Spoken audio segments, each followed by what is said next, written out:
Continuamos hoy nuestro estudio de la primera epístola del apóstol Pablo a los Corintios y hemos visto que hasta ahora la solución de los problemas de la vida se halla en la supremacía del Señor Jesucristo. Cuando nosotros nos acercamos a Él para que Él se convierta verdaderamente en nuestro amo y Señor, entonces las circunstancias de nuestra vida ocupan su lugar propio, el lugar que le corresponden en sus planes. Cristo es la solución a nuestros problemas que tiene la iglesia el día de hoy y los que tienen todas las personas en particular. La iglesia en la ciudad de Corintio se hallaba viviendo momentos de una gran confusión. Ellos eran creyentes que por el contraste en su primera fase de su crecimiento espiritual no habían alcanzado una madurez y podrían haberse comportado como niños, que son los que más lloran, se quejan y protestan. Las divisiones en aquella iglesia estaban causando por las diversas preferencias de los creyentes, por los diferentes líderes de la congregación, el resultado que se formaban grupos alrededor de cada uno de ellos. En un grupo estaban los alumnos de Pablo, en otro los admiradores de Apolo, habían otros que eran partidarios de Simón Pedro, o sea de Cefas. Recordemos por un momento a todos estos aquí mencionados. Pablo era un intelectual, era brillante, valiente, pero quizás no era físicamente atractivo. Pero aquellos amaban la palabra de Dios, amaban a Pablo. Simón Pedro, por su parte, era fogoso, vehemente. Al principio había sido un poco débil, pero luego se convirtió en un vigoroso predicador del evangelio. Tenían un gran corazón, eran sentimental.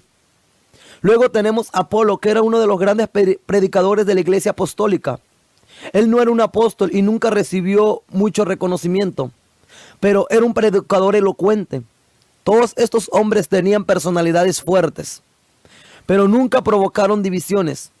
Luchaban juntos por la fe, procuraban guardar la unidad del espíritu y exaltando a la persona de Jesucristo. Eran los miembros de la iglesia de Corinto, lo que estaban causando las divisiones. Y así aquellos pequeños grupos discutían entre sí. Algunos elogiaban la profundidad espiritual de Pablo, otros la expresividad y tono evangelístico de los sermones de Pedro, y otros pensaban que la elocuencia de Apolo hacía vibrar a las multitudes. Pero aquellos creyentes inmaduros estaban pasando por alto el hecho de que aquellos tres hombres eran siervos de Dios. De modo que el apóstol Pablo les había hablar claro sobre este asunto, enseñándoles que la centralidad de Jesucristo era la solución para resolver las facciones y fracturas que existen en la iglesia. Ahora vamos a ver en el versículo 12 que había un cuarto grupo, el grupo de los que decían yo soy de Cristo, pero no porque estuvieran dando a Cristo el primer lugar, sino porque se consideraban los más espirituales. Formaban un círculo cerrado, manifestaban una actitud de superioridad espiritual sectaria y excluían a los demás creyentes. Estamos viviendo en una época en que los principales problemas de algunas iglesias no provienen siempre del exterior, sino de los internos, y están causando por los personalismos, el afán, el protagonismo, el espíritu sectario y la crítica destructiva. Estos factores, juntos con otros que iremos comentando, explica la energética actitud pastoral del apóstol Pablo al escribir esta carta a los Corintios, así como su énfasis en la centralidad de Jesucristo, el Señor de la iglesia. Ahora, ¿dónde hallamos la solución para algo así? Bueno, la respuesta la tenemos en el versículo 13 de este capítulo de la primera epístola de los Corintios, donde leemos: ¿acaso está dividido Cristo? ¿Fue crucificado Pablo por vosotros o fuisteis bautizados en el nombre de Pablo? La respuesta era obvia. Cristo no estaba dividido. Y cualquier cosa que rompiera la unidad de Cristo, no importaba lo que fuera, tenía por sí algo malo. Luego sigue preguntando: ¿fue crucificado Pablo por vosotros o fuisteis bautizados en el nombre de Pablo? Es interesante notar que el bautismo fue hecho motivo de división entre ellos. No creemos que Pablo se estuviera refiriendo en este caso al bautismo de agua. Este siempre se relacionó en el nombre del Padre, del Hijo y del Espíritu Santo. Se refería más bien al bautismo del Espíritu Santo. Su pregunta era: ¿fuisteis bautizados en el nombre de Pablo? Por supuesto que no. Dirían ellos: no fuimos bautizados en su nombre. El bautismo por el cual fuimos colocados en el cuerpo de Cristo, en la iglesia, fue el bautismo del Espíritu Santo. Ningún hombre podría haber hecho eso por nosotros. Y así ellos necesitaban volver a ocuparse de la persona de Jesucristo. Sinceramente hablando, yo puedo tener comunión y compañerismo con cualquier persona, sin importar qué clase de nombre etiqueta lleve, si esa persona se puede encontrar conmigo alrededor de la persona de Cristo. Luego veremos en el versículo 14 que dijo: doy gracias a Dios de que ninguno de vosotros es bautizado, sino a Crispo y a Gayo, para que ninguno diga que fue bautizado en mi nombre. Ahora creemos que el apóstol Pablo sí estaba hablando del bautismo por agua. Aquí en este caso, él dijo que nunca se especializó en el rito, por siempre existía el peligro de que la gente pensara que lo estaba haciendo en su propio nombre. Él estaba enfatizado a la centralidad de Cristo. Algunos piensan que el bautismo por agua es el que les hace salvo, o que tiene algún poder místico que uno podría obtener de otra manera. Y Pablo continúa entonces diciendo en el versículo 16 de este capítulo primera carta a los Corintios: también bauticé a la familia de Estéfanas, pero de los demás no recuerdo si he bautizado a algún otro. Pablo no le daba mucha importancia a quién había realizado el bautismo, y no se acordaba si había bautizado a otras personas aparte de las menciones aquí. Luego el versículo 17 dice: no me envió Cristo a bautizar, sino a predicar el evangelio, no con sabiduría de palabra, para no quitar valor a la muerte de Cristo en la cruz. Es importante destacar el hecho de que en nuestros días estamos viendo a muchas personas que se están dividiendo y separándose por cuestiones secundarias. Y estas son las cosas que causan divisiones y disputas dentro de la iglesia. La iglesia en Corinto estaba fraccionada por ese espíritu partidista. Y el mensaje que llevaron a Corintio los tres que se habían mencionado antes, es decir, Pablo, Cefas y Apolos, transmitían una cualidad y un poder unificador. El evangelio que ellos representaban enfatizaba la función y no el fraccionamiento en facciones. Pero las personas en ese lugar, debido a que eran creyentes y maduros en la fe cristiana, comenzaron a poner el énfasis en los individuos que habían traído el mensaje. Vemos entonces que el apóstol Pablo desvió su atención de sus grupos partidistas para concentrarla en el Señor Jesucristo. En la ciudad de Corinto, así como en muchas otras ciudades de aquella época, el énfasis recaía en la filosofía. Lo comprobaremos al avanzar en este capítulo, y añadió en el versículo 18: la palabra de la cruz es locura a los que se pierden, pero a los que se salvan, esto es, a nosotros, es poder de Dios. La cruz, estimado oyente, separa a los salvos de los incrédulos, pero no separa a los que son salvos entre sí, ya que debe ser causa de unidad. El pintor flamenco Rubens pintó un cuadro sobre el juicio final, y en él se puede ver al trono de Dios y una gran cantidad de personas cayendo en el espacio, alejándose de Dios, de su trono, y que al caer tratan de asearse unos a otros. Esa es la réplica exacta del mundo que muchos están tratando hoy construir. Los que se pierden quieren unirse en un gran grupo, y ellos van a lograrlo en los últimos días. Pero en marcado contraste con esta situación y el pensamiento contemporáneo, hallamos al Evangelio de Cristo. El Señor Jesús se presentó como el que divide a los hombres, y la línea divisoria es la cruz. Dice que el mensaje de la muerte de Cristo en la cruz parece una tontería para los que van a la perdición, pero que es poder de Dios para los que se salvan. Pablo nos mostró claramente que su método no estaba basado en la sabiduría humana, ni en métodos lógicos, dialécticos, o divisiones o diferencias, o en opiniones o teorías, sino que simplemente presentó la cruz de Cristo. Eso fue lo que trajo la unidad a los que se salvan. Y para los que se pierden, tal mensaje construía una insensatez. Entonces el resultado era que la cruz dividía al mundo, pero no a la iglesia. Vemos ahora los versículos 19 hasta el 21 de este capítulo de la primera carta a los Corintios. Pues está escrito: destruiré la sabiduría de los sabios y frustraré la inteligencia de los inteligentes. ¿Dónde está el sabio? ¿Dónde está el escriba? ¿Dónde está el que discute asuntos de este mundo? ¿Acaso no ha enloquecido Dios la sabiduría del mundo? Puesto que el mundo, mediante su sabiduría, no reconoció a Dios a través de las obras que manifiestan su sabiduría. Agradó a Dios salvar a los creyentes por la locura de la predicación. Notemos que no se trataba de una predicación insensata, sino de lo que les parecía a algunos la locura de la predicación. Y Pablo continúa hablando en estos versículos 22 y 23. Los judíos piden señales y los griegos buscan sabiduría. Pero nosotros predicamos a Cristo crucificado. Para los judíos ciertamente ofensivo y para los no judíos locura.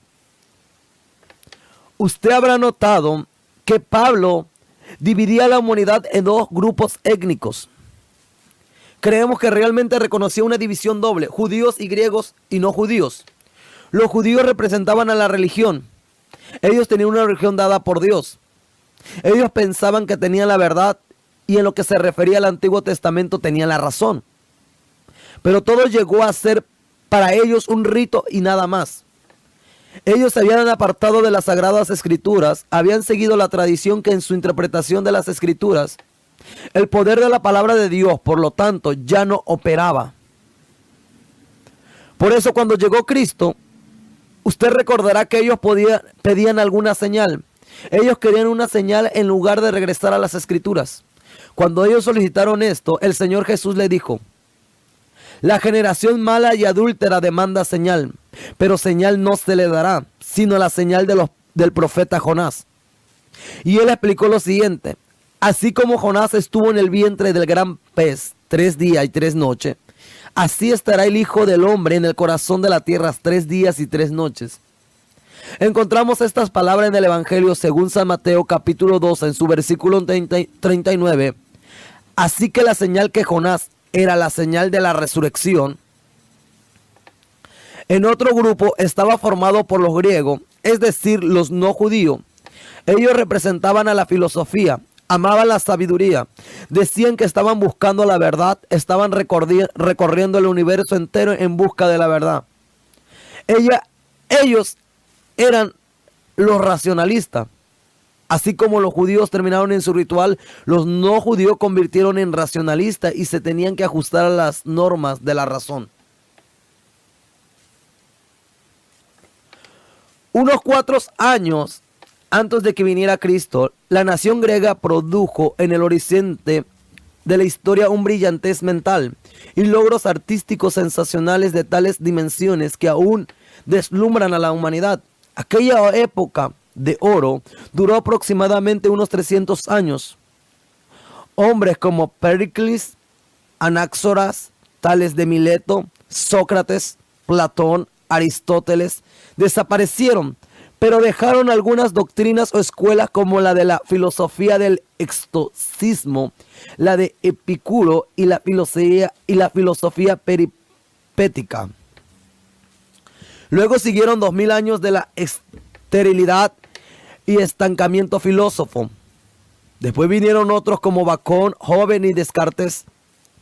Y entonces se produjo un renacimiento de pensadores como un breve y brillante periodo que fue sucedido por una decadencia que en ciertos aspectos han prolongado sus efectos hasta nuestros días. ¿Cuál es la verdad?, preguntó el fatalista Pilato. Y Bacón hizo la misma pregunta. La filosofía aún se le está formulando y no tiene ninguna respuesta a los problemas de la vida. Hay que reconocer que las preguntas del versículo 20 que hemos leído tienen una rigurosa actualidad. ¿Dónde está el sabio? ¿Dónde está el escriba? ¿Dónde está el que discute asuntos de este mundo? ¿Acaso no ha enloquecido dio la sabiduría del mundo? El versículo 22 dice que los griegos buscaban la sabiduría. El ser humano se encuentra aún buscando alguna teoría, alguna fórmula adecuada para explicar o enfrentar a los días actuales. Y que piensan que por medio de la ciencia hallará alguna de esas respuestas a los interrogantes de la vida. ¿Ha logrado acaso obtener esa respuesta? Hay serias dudas cuando ello. Y quizás nos ayude a entender mejor la situación una declaración que apareció en el libro de Jaime Brunner, El suicidio del Occidente. Escuche lo que dice. La verdad es que el hombre se ha sobreestimado en cuanto a sus propias realizaciones. El colocar una nave espacial en una órbita a cientos de kilómetros alrededor de la Tierra requiere una buena cantidad de pensamiento y esfuerzos conjuntos. Pero nosotros nos inclinamos a exagerar las cosas, aunque los hombres que viajaban en naves espaciales a unos cuantos kilómetros sobre la Tierra se les llaman astronautas. Este es un nombre inapropiado. Los hombres no llegarán a ser astronautas, ni menos aún cosmonautas, hasta que lleguen a viajar entre las estrellas. Y es importante recordar aquí que la mayoría de las estrellas se encuentran a varios miles años luz de distancia de la Tierra. Alguien necesita decirle a los seres humanos que no se tomen estos logros demasiados en serio. Estimado oyente, el hombre de hoy cree que él tiene la respuesta. Y este versículo pregunta, ¿dónde está el sabio? Y esa es una buena pregunta que debemos hacernos. ¿Por qué la sabiduría de este mundo ha sido convertida por Dios en una realidad carente de sentido? Leemos una vez más los versículos 21 al 23 de este capítulo de la primera carta a los Corintios. Puesto que el mundo, mediante su sabiduría, no reconoció a Dios a través de las obras que manifiestan su sabiduría, agradó Dios salvar a los creyentes por la locura de la predicación. Los judíos piden señales y los griegos buscan sabiduría, pero nosotros predicamos a Cristo crucificado. Para los judíos ciertamente es una ofensa y para los no judíos locura. Los judíos hallaron en la cruz una piedra donde tropezar. Ellos buscaban una señal. Querían que alguien les mostrara el camino. Necesitaban algo así como un indicador, una señal en la ruta. Ellos hubieran aceptado a un valiente montado en un hermoso caballo blanco o que condujese un carruaje victorioso que derrotara al poder de Roma. Pero un Cristo crucificado era para ellos un insulto. Para ellos significaba una derrota, no una victoria. Y no lo quisieron aceptar. Y el apóstol Pablo dijo, escribiendo a los romanos en el capítulo 9 de dicha carta, en su versículo 33, como está escrito, he aquí pongo en Sión piedra de tropiezo y roca de caída, y el que creyere en él no será defraudado. Y luego también el apóstol Pedro en su primera carta, capítulo 2, versículos 7 y 8, nos dijo, para vosotros pues, los que creéis en el precioso, él es precioso. En cambio, para los que no creen, la piedra que lo edificaron, desecharon, ha venido a ser la piedra principal y la piedra de tropiezo y roca que hace caer. Ellos por su desobediencia tropiezan en la palabra. Ese es su destino. Así hemos visto que para los judíos un Cristo crucificado era una piedra de tropiezo, una ofensa. Pero para los griegos, o sea, los no judíos, la cruz era una locura, algo absurdo. Era algo totalmente extravagante y ridículo, opuesto a cualquier sistema racional o mundano. En Roma se halló una caricatura de los cristianos que les representaban con la figura de una cruz, con la cabeza de un asno.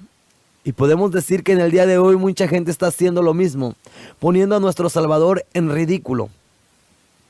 Pablo se dirigió directamente a la filosofía.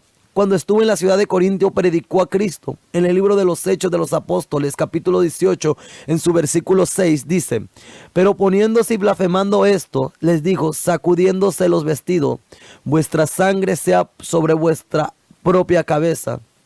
Mi conciencia está limpia, desde ahora miré a los no judíos. Pero ¿puede la filosofía sacar al hombre del pozo negro de esta vida? Estimado oyente, nunca ha podido hacerlo. observe que los seres humanos serán salvos, no por la predicación loca, sino por la predicación de la locura, es decir, por la predicación de la cruz. No es el método, sino el mensaje, lo que el hombre normal considera locura e insensatez. Y por eso los hombres lo rechazan. Y uno se da cuenta que la sabiduría del mundo se limita a creer programas que alivien los problemas de la pobreza, salud o educación. Pero la solución fundamental que el ser humano necesita hoy se encuentra en el Evangelio, el cual no está previsto en los esquemas de la sabiduría y en los recursos humanos. El apóstol Pablo nos presenta a continuación una clase diferente de personas que provienen de los judíos y los no judíos. Se tratan de los llamados, los que no solo han escuchado la invitación, sino que también han respondido a ella y que han hallado en la cruz la sabiduría y el poder de Dios, que han transformado sus vidas y lo han convertido en hombres y mujeres nuevos. El Señor Jesús formó 11 hombres, luego llamó a Saulo de Tarso y después les envió a cumplir su misión. Ellos llevaron el evangelio a Corintio, la ciudad del pecado, y a Éfeso, la ciudad religiosa a su manera. Y por más de 2000 años los mensajeros del evangelio han estado recorriendo el mundo y constituye la única ayuda y la única esperanza que tiene la humanidad. Leemos en este versículo 24 y 26 de este capítulo de la primera carta de los Corintios. En cambio, para los llamados, tanto judíos como griegos, Cristo es poder y sabiduría. Dios, porque lo insensato de Dios es más sabio que los hombres, y lo débil de Dios es más fuerte que los hombres. Considerad pues, hermano, vuestra vocación, y ved que no hay muchos sabios según la carne, ni muchos poderosos, ni muchos nobles. Es costumbre de alguno hablar de los grandes personajes que han aceptado a Cristo, artistas, líderes importantes en la sociedad o personas influyentes en el gobierno, pero lo importante es que Dios está llamando a las multitudes, a la gente común. Lo somos como usted y yo estamos oyendo. Veamos este versículo 27, que es lo que eligió Dios, sino que a los que el mundo considera necio, escogió Dios para avergonzar a los sabios, y a los que el mundo considera débil, escogió Dios para avergonzar a los fuertes. O sea que Dios ha trastocado las valoraciones del mundo, actuando según sus propósitos. Ahora leemos los versículos 28 y 29. Y la gente despreciaba y sin importancia de este mundo escogió Dios y lo que no es, para deshacer lo que es, a fin de que nadie se jacte en su presencia. Nosotros no tenemos nada que presumir, pero veamos lo que nos dice el versículo 30. Pero Dios mismo nos ha unido a Cristo Jesús, el cual no ha sido hecho por nuestra sabiduría, justificación, santificación y redención o liberación. Podemos ver aquí que se menciona que Él es el todo en nosotros que necesitamos. Todo lo que necesitamos, estimado oyente, lo hallamos en Él. El versículo 31 dice: para que, como está escrito, el que se gloríe, gloríese en el Señor. Nuestro motivo de gloria debería encontrarse en el Señor. Estimado oyente, permítanos preguntarle: ¿en qué se gloría usted? ¿De qué se enorgullece usted hoy? ¿Está jactándose de los títulos que tiene? ¿De su sabiduría o sus conocimientos? ¿De sus riquezas, influencias o poder humano? ¿De su posesión, personalidad o carácter? Estimado oyente, usted no tiene de qué gloriarse y tampoco nosotros, pero nos podemos gloriar en el Señor Jesucristo. Él es el todo. Él es el todo lo que necesitamos hoy. Mi deseo es que usted pueda recibir en su vida, aceptando la obra que Él realizó a favor suyo en la cruz. Y entonces pasará usted a vivir en otra dimensión, en otra realidad, la realidad de la vida eterna.